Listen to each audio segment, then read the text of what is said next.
Assalamualaikum warahmatullahi wabarakatuh. Perkenalkan, kami dari kelompok 1 yang beranggotakan.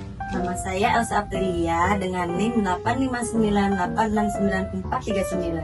Saya Retnowati Susiasi dengan NIM 859877593.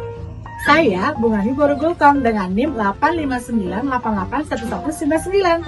Saya Nadifa Taufadila dengan NIM 85989915594. Saya Ega Febrian Jani dan dengan NIM 859888752. Saya Sarna Frana Sution dengan NIM 859868752. Hai, salam jumpa semua. Kali ini kita akan melaksanakan praktikum IPA tentang jenis zat dalam makanan. Ada 3 praktikum yang kita laksanakan. Yang pertama adalah pengelompokan bahan makanan, yang kedua pengelompokan sayuran, dan yang ketiga menu makanan berdasarkan 4 sehat 5 sempurna. Pada praktikum kita yang pertama adalah pengelompokan bahan makanan, di mana tujuannya adalah dapat mengelompokkan bahan makanan berdasarkan kandungan zat gizinya.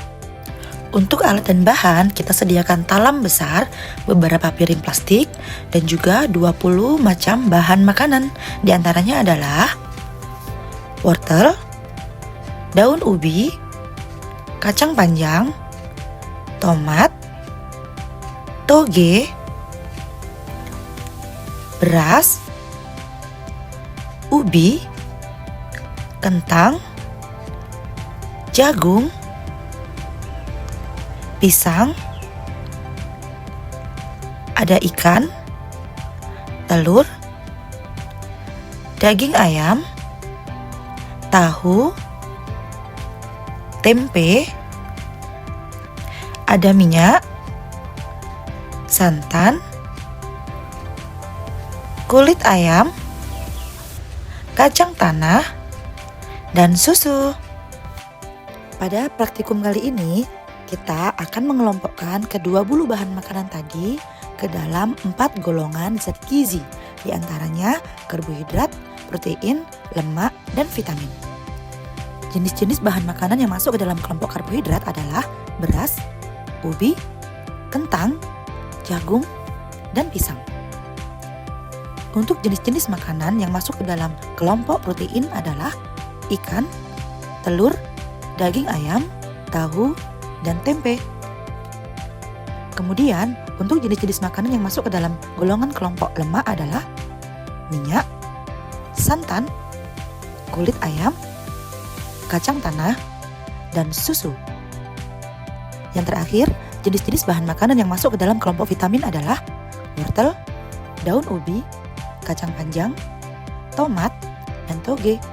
Setiap bahan makanan tadi memiliki kandungan gizi utama yang berbeda dan berfungsi penting bagi tubuh.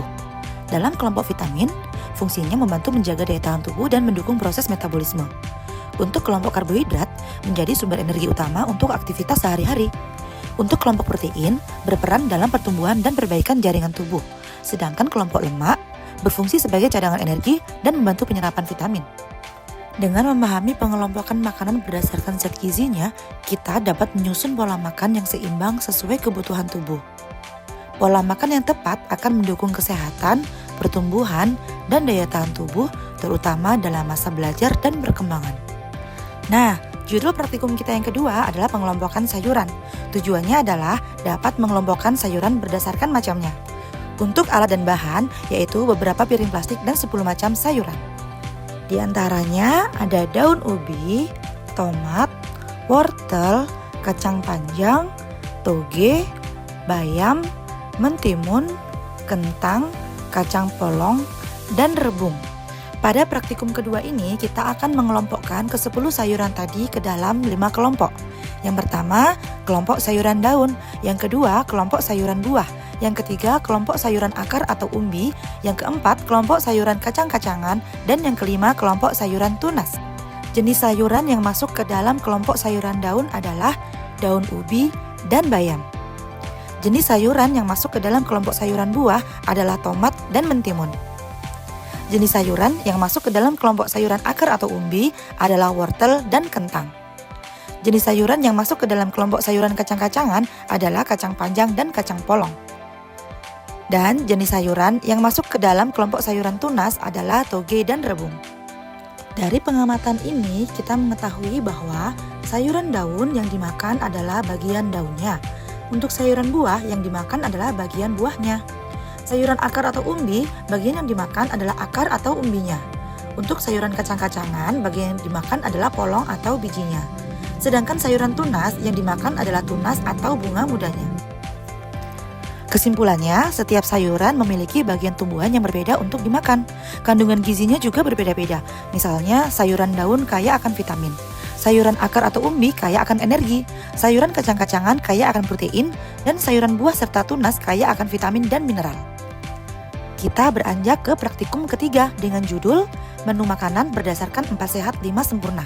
Tujuannya adalah dapat membuat menu makanan dari bahan makanan sederhana sesuai dengan slogan 4 Sehat 5 Sempurna. Untuk alat dan bahannya adalah beberapa piring plastik dan berbagai macam bahan makanan. Konsep 4 Sehat 5 Sempurna terdiri dari makanan pokok, sayuran, buah-buahan, lauk pauk, dan susu sebagai pelengkap. Di sini kami menyediakan beras, jagung, dan kentang sebagai makanan pokok, kacang panjang dan wortel sebagai sayuran, tomat dan pisang sebagai buah-buahan, tahu, tempe, daging ayam, telur dan ikan sebagai lauk pauk, dan susu sebagai pelengkapnya. Pada praktikum kali ini, kelompok kami membuat 2 menu 4 Sehat 5 Sempurna berdasarkan bahan-bahan tersebut. Yang pertama adalah menu sayur asam, nasi, ayam goreng, tempe goreng, pisang, dan susu.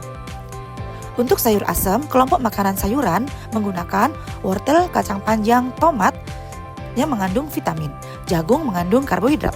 Untuk nasi sebagai makanan pokok, kami ambil dari beras yang mengandung karbohidrat.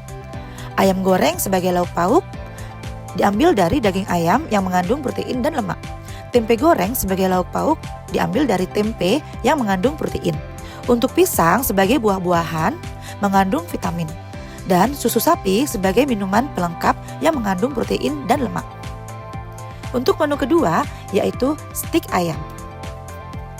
Stik sebagai lauk berasal dari daging ayam yang mengandung protein dan lemak. Mashed potato sebagai makanan pokok berasal dari kentang yang mengandung karbohidrat dan campuran susu yang mengandung protein dan lemak. Untuk saladnya merupakan kelompok sayuran, menggunakan wortel yang mengandung vitamin, kacang panjang yang mengandung vitamin, jagung yang mengandung karbohidrat. Untuk sausnya sebagai pelengkap kami menggunakan kacang tanah yang mengandung protein dan lemak, juga santan yang mengandung lemak. Yang terakhir untuk pelengkapnya yaitu jus yang kami gunakan adalah buah tomat yang mengandung vitamin. Kesimpulan yang dapat diambil adalah bahwa makanan sehat harus terdiri dari unsur pokok yang saling melengkapi, yaitu makanan pokok, lauk pauk, sayur, buah-buahan, dan susu sebagai penyempurna. Terlihat jelas bahwa makanan lokal sederhana dapat diolah menjadi hidangan tradisional maupun hidangan modern yang tetap memenuhi prinsip gizi seimbang. Praktikum ini menunjukkan bahwa setiap bahan memiliki fungsi gizi tertentu. Ada yang menjadi sumber tenaga, pembangun, maupun pengatur. Dan jika dikombinasikan dengan tepat akan menghasilkan menu yang lengkap dan sehat.